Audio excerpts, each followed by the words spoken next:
Bine ați venit, dragilor din Zodia Vărsător, oriunde v-ați afla în această lume. Ca de fiecare dată sunt încântată să fim din nou împreună la o nouă lectură pentru următoarea lună a primăverii, luna aprilie.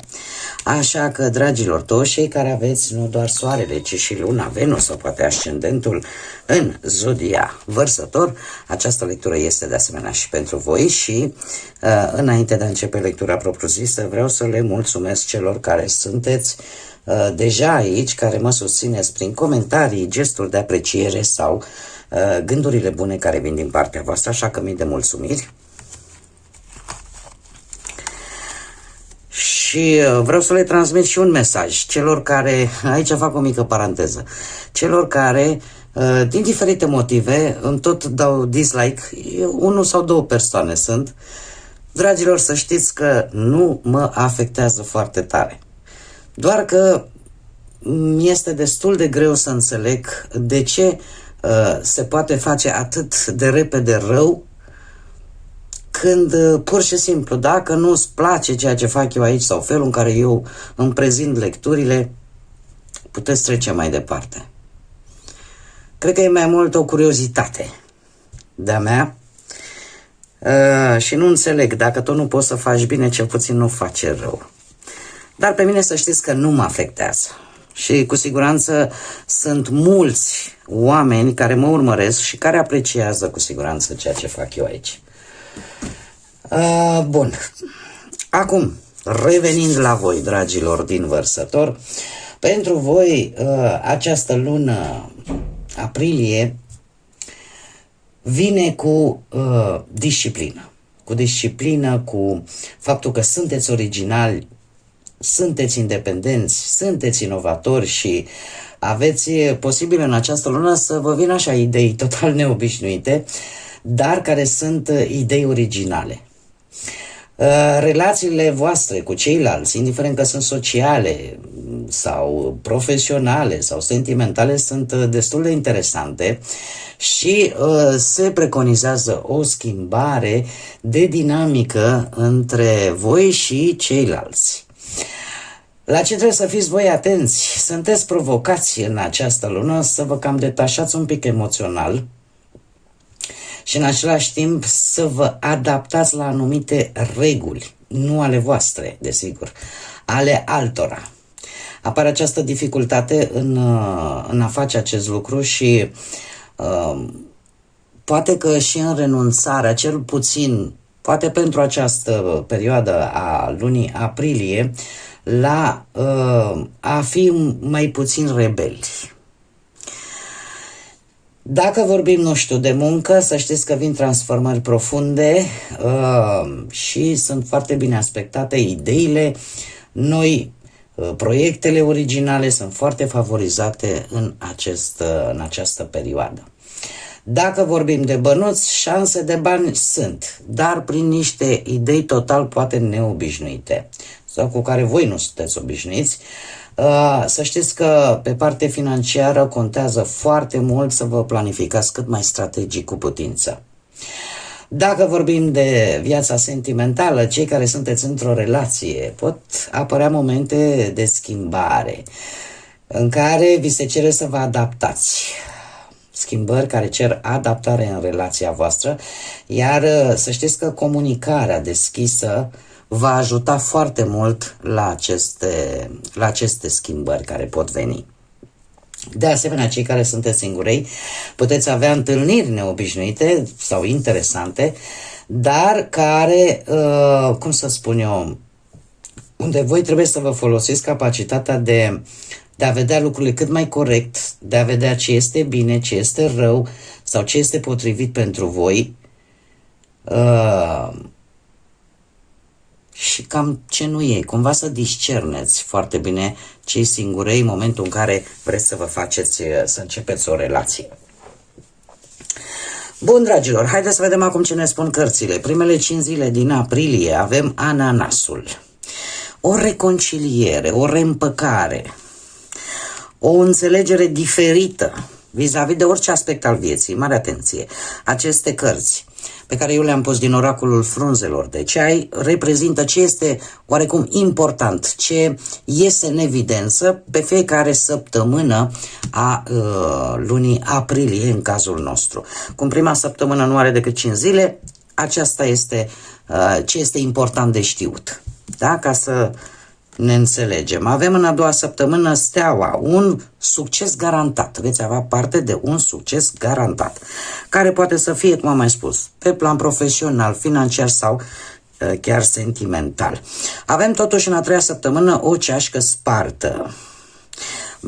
Veți avea voi așa niște frustrări sau niște nemulțumiri, dar la nivel general, aș spune, vis-a-vis de viață în general, ceva vă va supăra și tind să cred că este vorba despre acele reguli la care voi va trebui să vă supuneți, sí o sí, cum spun spaniolii, da sau da, și ceea ce vouă nu prea vă convine, pentru că voi sunteți energii rebele, revoluționare.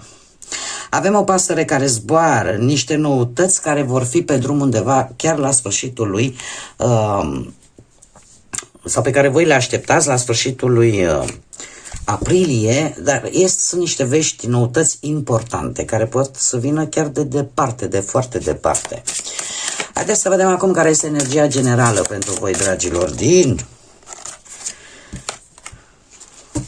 din Vărsător, și avem numărul 28 sau numărul 10.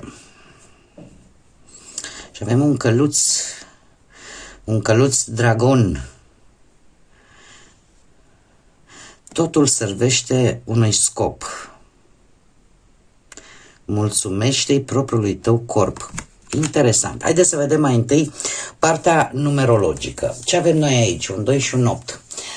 Avem dorința de a coopera un pic mai mult cu ceilalți și în felul ăsta să obțineți o anumită armonie. Cum de asemenea și 8, interesant, 8 reprezintă arhetipul puterii, al manifestării, da? Și este guvernat de către Saturn. Ceea ce îmi spune că aici ori sunt niște lecții de învățat, ori că ar trebui poate să aplicați, să fiți un pic mai disciplinați, mai responsabili, ori să puneți anumite limite acolo unde este cazul. Cumva, dar per general așa, e vorba de niște lecții pe care voi trebuie să le învățați în viața voastră de zi cu zi, cum de asemenea putem vorbi, nu știu, și de o ambiție, da? Ce temeri trebuie poate să vă învingeți, ce vă ajută să creșteți la nivel personal, cumva să căutați și partea pozitivă a lucrurilor și să nu vă blocați decât pe ce este negativ. De asemenea, 8 reprezintă dorința de putere, de succes, de a vă planifica, sunteți mult mai ambițioși și să știți că aveți această energie de a acționa într-un mod foarte eficient pentru voi.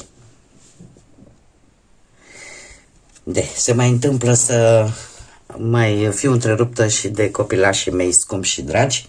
Bun, revenind la energia noastră, mesajul în sine în care totul are un scop și dă-i mulțumiri propriului tău corp, de fapt îmi vorbește de faptul că ar trebui să aveți un pic mai grijă de corpul vostru fizic și de cum el vă ajută, nu știu, să faceți să treceți prin tot felul de situații.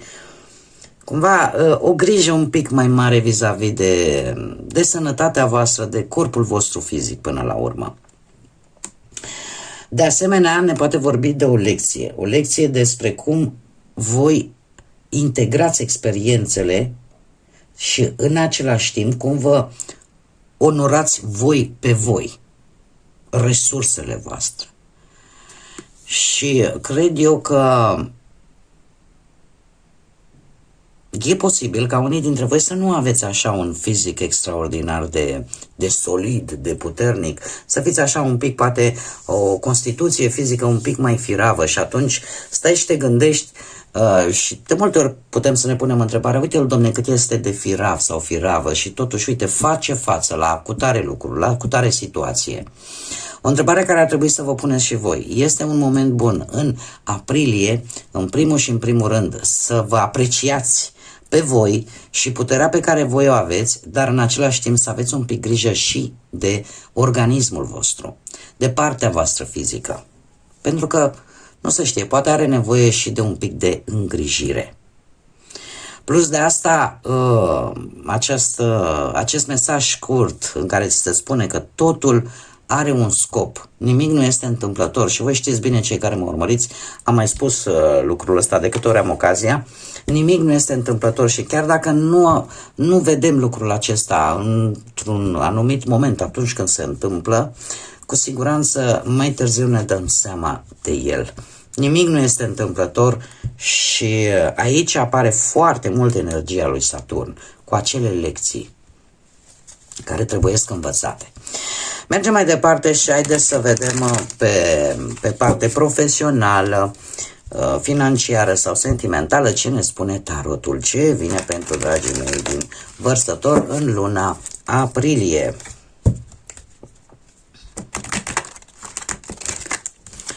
Să vedem.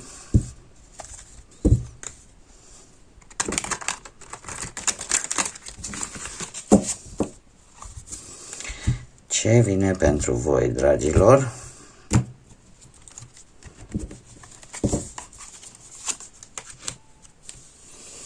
Un as de monede, 4 de bâte și mai bine, dragilor, dragi. Avem aici și zodii de pământ. Poate că unii dintre voi aveți un ascendent în zodii de pământ, Taur, Fecioară sau Capricorn, sau avem aici o energie care să știți că va avea o importanță pentru voi. De ce? Pentru că pe partea profesională avem un as de monede. O poartă care vi se deschide, o șansă foarte bună, poate de oferte noi legate de muncă, poate de proiecte concrete, da? Care vin, nu știu, printr-un nou job sau printr-o nouă propunere sau o nouă lansare de afacere, să zicem, sau prin începerea unui proiect pe care voi vi-l doriți. Cert este că acest lucru cu 4 de bâte aduce la pachet, ca să spunem așa, un moment de stabilitate pe partea asta muncii. Stabilitate după un efort depus, poate, cum am mai spus, pentru un proiect, pentru o recunoaștere a muncii, pentru un răspuns pozitiv sau chiar și o posibilă colaborare reușită, da? Sau cumva ceva care intră într-o etapă importantă și care va duce satisfacție, dar și mândrie, da? Pentru că e o realizare. De asemenea, regele de monede vine și el cu această energie a succesului stabil și în special pentru cei care se ocupă, au tot felul de afaceri. Cert este că este o persoană foarte respectată, o persoană competentă, care chiar vă poate, cum să spunem, vă poate ajuta să construiți ceva solid. Da? Să construiți ceva solid și să vă ajute să faceți lucruri durabile. Dacă poate unii dintre voi aveți o energie de pământ în harta voastră astrală, atunci voi, dragilor, să știți că veți ști cum să vă câștigați respectul în primul și în primul rând, nu prin impunere, ci prin competența voastră, prin energia voastră. Singurul lucru la care trebuie să fiți un pic atenți, încercați să nu fiți foarte rigizi și să nu vă atașați foarte exagerat de statutul ăsta de a conduce, de a controla, da? Să încercați un pic să fiți voi, pentru că mai ales dacă aveți un ascendent, știți cum e, ascendentul reprezintă cum vă înfățișați voi celorlalți, cum vă percep ceilalți pe voi. Noi mergem mai departe, haideți să vedem pe parte financiară, un succes. Măi, dragilor dragi, vă vine vântul așa în pânze. Avem un 6 de bâte, un paș de spade, aici cu siguranță sunteți voi, și un as de cupe. Pe parte financiară aș spune că sunteți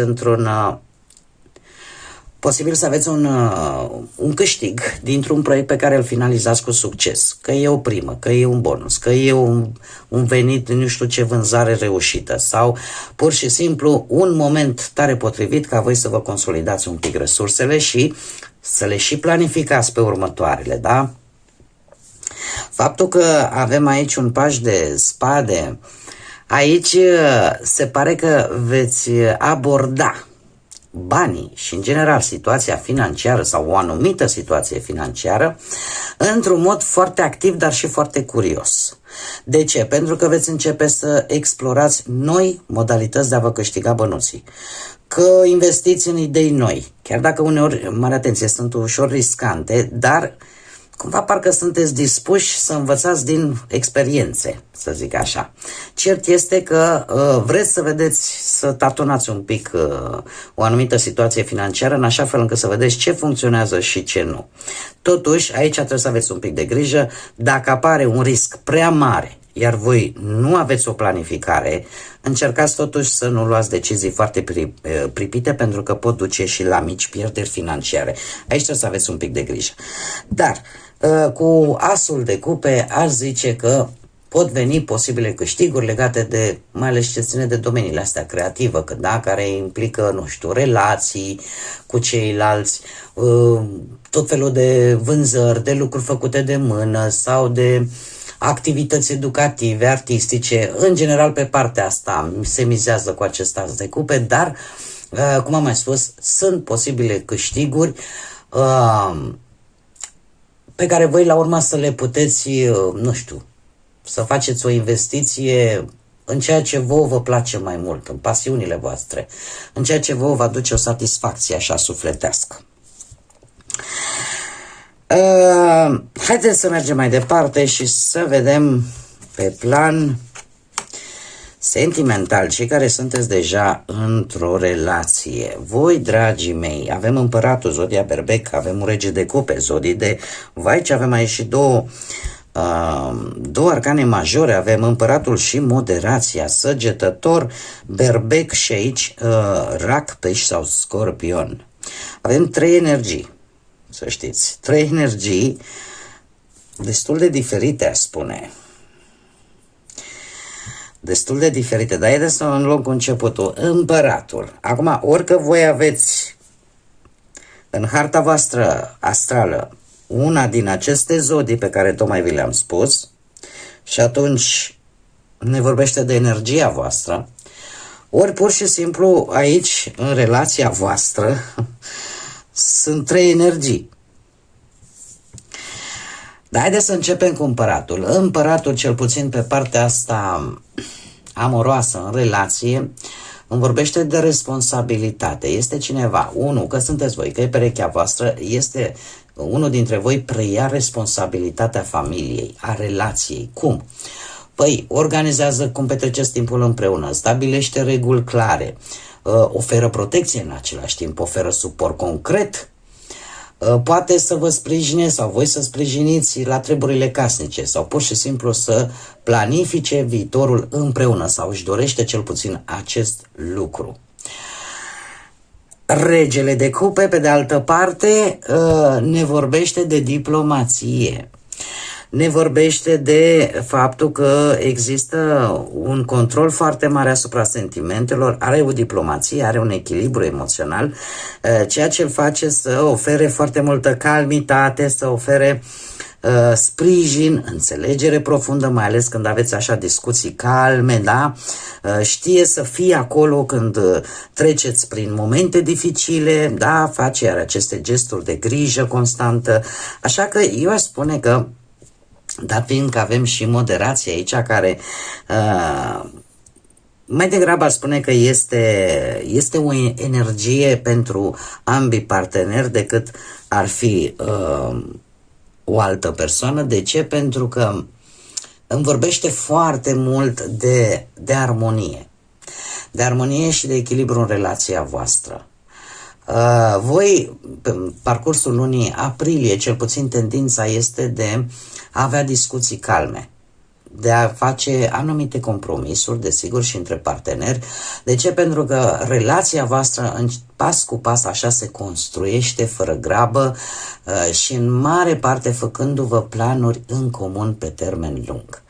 Cred că singurul sfat care poate veni vis-a-vis de aceste lucruri sunt acela de a evita discuțiile dificile în ideea de a păstra liniștea sau de a face poate prea multe compromisuri și să vă neglijați propriile voastre nevoi. Deci aici ar trebui să fiți un pic atenți, dar din câte văd aici, ambii aveți energii mature, indiferent unde vă regăsiți. Sunt energii mature, e adevărat, una este mai organizată, un pic mai autoritară, dar cealaltă este înțelegătoare, este acolo, sprijin trup și suflet. Și lucrul ăsta se vede pentru că vine cu acest echilibru. Mergem mai departe, cei care sunteți singurei. Interesant. Și aici avem două arcane majore. Avem steaua și arcanul major moartea, care nu trebuie să vă sperie, apropo. Avem aici, sunteți voi, este arcanul vostru major, steaua, iar aici avem zodia Scorpion, o altă zodie de apă, iar la început avem un 4 de spade. Voi, dragilor, cei care sunteți singurei, aș spune că sunteți un pic obosiți, cel puțin din punct de vedere emoțional. Încercați oarecum să vă retrageți așa, să vă regăsiți pe voi, să vă analizați. Poate că ați ieșit dintr-o relație recent sau încă nu ați analizat foarte bine relațiile pe care le-ați avut anterior și totuși vreți să fiți pregătiți cumva pentru o relație viitoare. De ce? Pentru că vreți să vedeți lucrurile mult mai clar și cumva să nu repetați până la urmă, firesc, poate greșelile trecutului. Avem steaua. Steaua care se pare că luna aprilie pentru voi vă ajută să începeți să credeți din nou în dragoste. Mai ales dacă ați trecut prin experiențe dificile, după cum bine vedem. Așa că puteți întâlni persoane care să vă aducă liniște, să vă aducă încredere. Și moartea, desigur, nu e ceea ce pare, ci din contră aș spune că e o perioadă în care voi veți reuși să vă eliberați de trecut, să renunțați la tot felul de amintiri, de relații, care e posibil până de curând încă să vă fi influențat și pur și simplu să fiți dispuși să începeți un nou capitol emoțional, dar cu o altă perspectivă asupra relațiilor. Unicul lucru sfat de fapt, care vi se dă prin intermediul acestor cărți este acela de a nu rămâne blocat în amintiri, în resentimente și să evitați relațiile noi tocmai din teama de a nu repeta experiențele din trecut. Învățați din ele, dar totuși fiți deschiși către nou. Mergem mai departe și haideți să vedem care este mesajul spiritual pentru voi, dragilor, din Vărsător, pentru luna aprilie. Mesajul spiritual pentru dragii mei din Vărsător. Ia să vedem.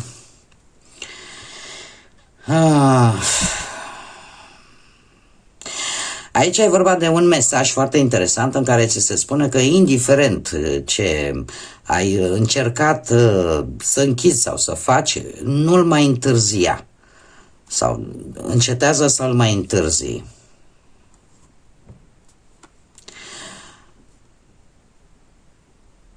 Și e vorba, cred eu, că e vorba de un proiect pe care l-ați tot amânat de ceva vreme.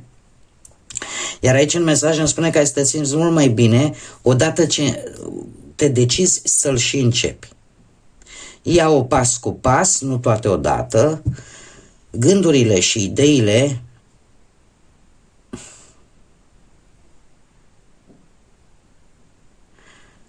nu vor acționa sau nu se vor pune în aplicare dacă stai mereu și aștepți. Pentru că poți să faci acest lucru. Cumva, eu aș spune că, indiferent ce ați amânat, nu mai întârziați, nu-l mai amânați. Ocupați-vă de acel proiect pe care de mult poate l-ați așteptat și în felul ăsta vă veți simți mult mai bine odată ce deja simți că gata, ai început. Că nu trebuie să te grăbești, nici asta. Trebuie să începi așa, cu câte un lucru pe rând, pentru că în același timp atât gândurile, ideile voastre care nu sunt puse în practică, atunci rămân decât la faza de teorie și nu se materializează. Să aveți încredere că chiar puteți să faceți acest lucru. Acum aici voi puteți să adaptați. Cu siguranță nu degeaba a ieșit acest mesaj. Bun, dragii mei, cam acestea au fost mesajele generale așa pentru voi. O să vedem ce vine pe lecturile săptămânale, dar per general cam acestea au fost mesajele pentru voi, pentru luna aprilie. Eu vă mulțumesc tare mult că ați fost alături de mine și până la următoarea noastră revedere, nu uitați, suflete frumoase, să zburați înalt și dat fiind și faptul că aprilie este o lună importantă din punct de vedere spiritual, creștinesc, avem Sfintele Sărbători Pascale, lăsați pacea, lăsați lumina, lăsați credința și iubirea să vă însoțească la fiecare pas.